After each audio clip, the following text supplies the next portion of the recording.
നമസ്കാരം. അപ്പോൾ നമ്മൾ കഴിഞ്ഞ വീഡിയോ കണ്ടതെന്ന് വെച്ചിട്ടുണ്ടെങ്കിൽ നമുക്ക് പുതിയൊരു അക്കൗണ്ട് എങ്ങനെ ക്രിയേറ്റ് ചെയ്യാം, അതിന് എങ്ങനെ ലോഗിൻ ചെയ്യാൻ പറ്റും, പുതിയ കമ്പനി എങ്ങനെ ക്രിയേറ്റ് ചെയ്യാം, ഇതൊക്കെയാണ്.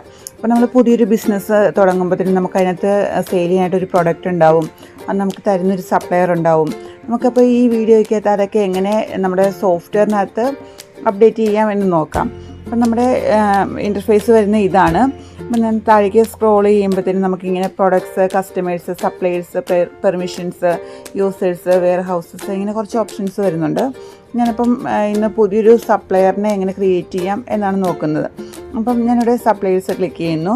നമുക്കിങ്ങനെ ഒരു പേജ് വന്നിട്ടുണ്ട്, ക്രിയേറ്റ് ലെഡ്ജർ എന്ന് പറഞ്ഞൊരു പേജ് വന്നിട്ടുണ്ട്.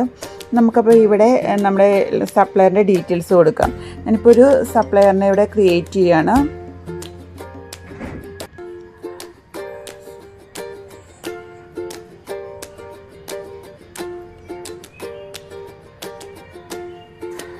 ഞാനപ്പം ഇവിടെ ഒരു സപ്ലയറിൻ്റെ നെയിം കൊടുത്തിട്ടുണ്ട്. നമുക്കിവിടെ ഇത് അക്കൗണ്ട് ഗ്രൂപ്പിനകത്ത് സപ്ലയർ ആണോ നമ്മുടെ കസ്റ്റമർ ആണോ എന്ന് സെലക്ട് ചെയ്യാനുള്ള ഓപ്ഷൻ ഉണ്ട്. നമ്മുടെ സപ്ലയർ ആണ് വരുന്നത്, അപ്പോൾ ഞാൻ സപ്ലയർ സെലക്ട് ചെയ്യുന്നു. മൊബൈൽ നമ്പർ കൊടുക്കാനുള്ള ഓപ്ഷൻ ഉണ്ട്, മൊബൈൽ നമ്പർ കൊടുക്കുക.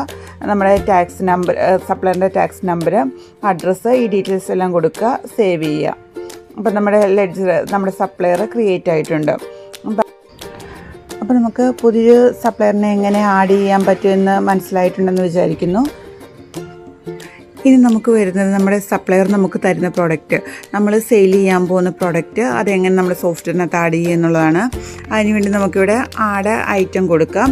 അപ്പോൾ നമുക്ക് ഇങ്ങനൊരു പേജ് വന്നിട്ടുണ്ട്, പ്രോഡക്റ്റ് മാനേജ്മെൻറ്റ് എന്ന് പറഞ്ഞുകൊണ്ട്. അതിനകത്ത് നമുക്ക് സൈഡിലായിട്ട് ഒരു പ്ലസ് ബട്ടൺ വരുന്നുണ്ട്, അത് ക്ലിക്ക് ചെയ്യാം. അപ്പോൾ നമുക്ക് നമ്മുടെ ഐറ്റം ക്രിയേറ്റ് ചെയ്യാനായിട്ടുള്ള പേജ് വന്നിട്ടുണ്ട്. ഇവിടെ നമ്മൾ item name, category, MRP, S rate, ഇങ്ങനെ ഇതൊക്കെ കൊടുക്കാനുള്ള ഓപ്ഷൻ വരുന്നുണ്ട്. അപ്പം ഞാനിവിടെ മാഗി നൂഡിൽസ് എന്ന് പറയുന്നൊരു ഐറ്റം ക്രിയേറ്റ് ചെയ്ത് കൊടുത്തിട്ടുണ്ട്. പിന്നെ ഞാൻ കൊടുക്കാൻ പോകുന്ന കാറ്റഗറിയാണ്. കാറ്റഗറി ഞാൻ നൂഡിൽസ് എന്നൊരു കാറ്റഗറി കൊടുക്കുകയാണ്. നമ്മളിപ്പം കാറ്റഗറി കൊടുത്തിട്ടുണ്ടെങ്കിൽ ബില്ല് ചെയ്യുന്ന ടൈമിൽ കാറ്റഗറി വെച്ച് നമുക്ക് ഐറ്റം സെലക്ട് ചെയ്യാം, എളുപ്പമായിരിക്കും. ഫോർ എക്സാമ്പിൾ ഞാനിപ്പം സ്നാക്സ് എന്ന് പറഞ്ഞൊരു കാറ്റഗറി കൊടുക്കുകയാണ്. ആ കാറ്റഗറിയുടെ അണ്ടറിൽ ഞാൻ കുറച്ച് പ്രൊഡക്റ്റ് ആഡ് ചെയ്ത് കൊടുക്കുന്നു. ഈ സ്നാക്സ് എന്ന് പറയുന്ന കാറ്റഗറി ഞാൻ സെലക്ട് ചെയ്തിട്ടുണ്ടെങ്കിൽ അതിൻ്റെ അണ്ടറിൽ വരുന്ന പ്രൊഡക്റ്റുകൾ മാത്രമേ എനിക്ക് ഇതിനകത്ത് ലിസ്റ്റ് ചെയ്യത്തുള്ളൂ. അപ്പോൾ എനിക്കത് സെലക്ട് ചെയ്തിട്ട് ബില്ലടിക്കാനായിട്ട് എളുപ്പമായിരിക്കും. അതിന് വേണ്ടിയിട്ടാണ് നമ്മൾ കാറ്റഗറി കൊടുക്കുന്നത്. പിന്നെ നമുക്ക് വരുന്ന പ്രൈസിംഗ് ആണ്. പ്രൈസിങ്ങിൽ വരുമ്പോൾ MRP വരുന്നുണ്ട്. MRP ഞാനൊരു 30 കൊടുക്കുകയാണ്. പിന്നെ നമുക്ക് എസ് റേറ്റ് ആണ് വരുന്നത്. എസ് റേറ്റ് ഞാനൊരു 28 കൊടുക്കുകയാണ്. പിന്നെ നമുക്ക് താഴെയായിട്ട് വരുന്നത് ടാക്സ് എക്സ്ക്ലൂസീവ്, ടാക്സ് ഇൻക്ലൂസീവ് എന്ന് പറയുന്നൊരു ഓപ്ഷനാണ്.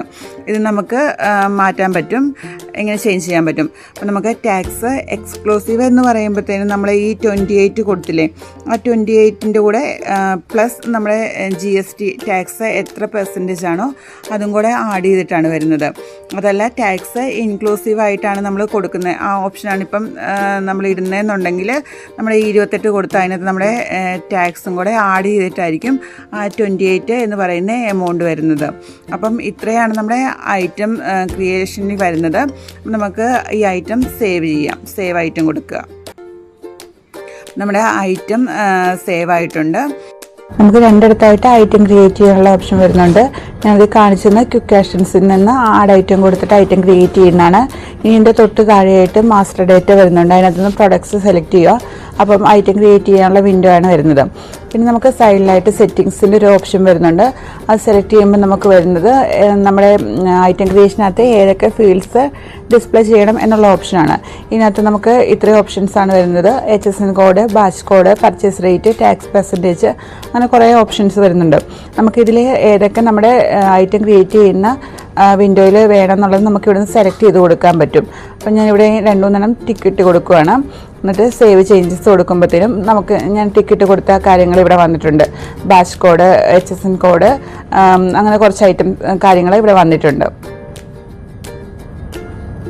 അപ്പോൾ നമ്മുടെ ഇന്നത്തെ വീഡിയോയിൽ കാണിച്ചിരിക്കുന്ന നമ്മുടെ സപ്ലയേഴ്സിനെ എങ്ങനെ ക്രിയേറ്റ് ചെയ്യാം എന്നുള്ളത്, പിന്നെ നമ്മുടെ ഐറ്റം എങ്ങനെ ക്രിയേറ്റ് ചെയ്യാം എന്നുള്ളതൊക്കെയാണ്.